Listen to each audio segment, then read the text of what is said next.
selamat malam.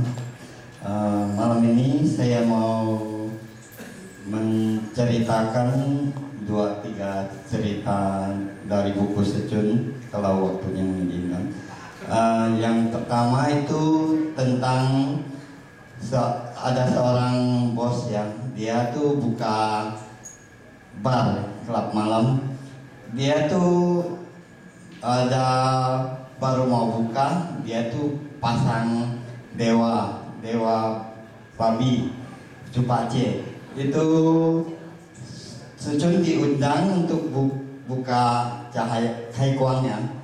Itu setelah Secun wah gawat, kalau ini dibuka nanti di Haikuang pasti barnya akan ramai.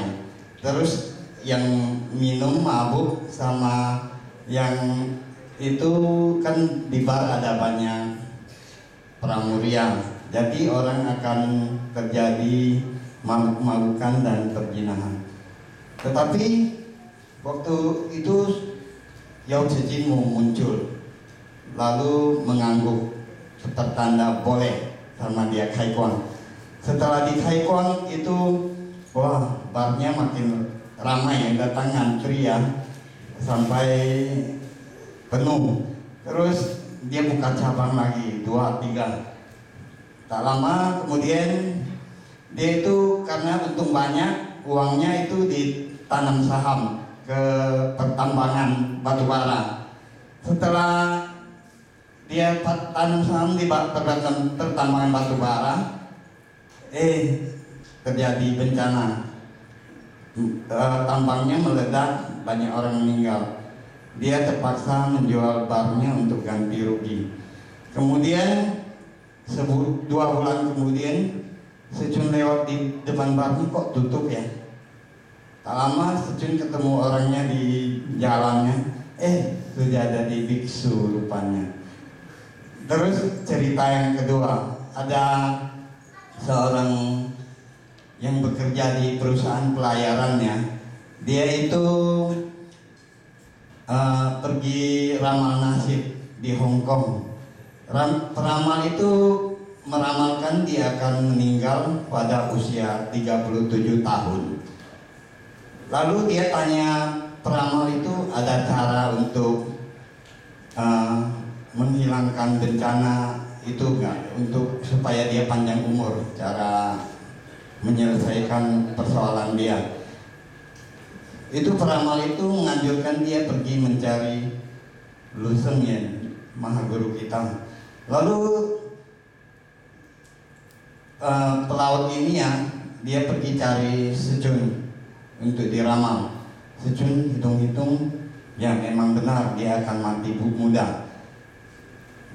Tapi Secun nggak mau bilang umur berapa. Dia bilang beginilah, kamu Secun bilang tepat nomor umur di angka di belakang. Secun bilang 7. Dia bilang tepat. Lalu dia tanya Secun bagaimana cara menangkal bencana tersebut.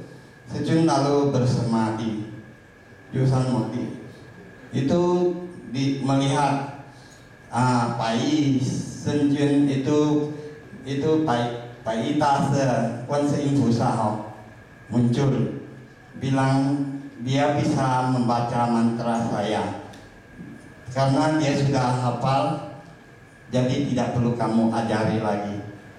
Lalu Secun keluar dari semadi, tanya apa dia bisa satu mantra.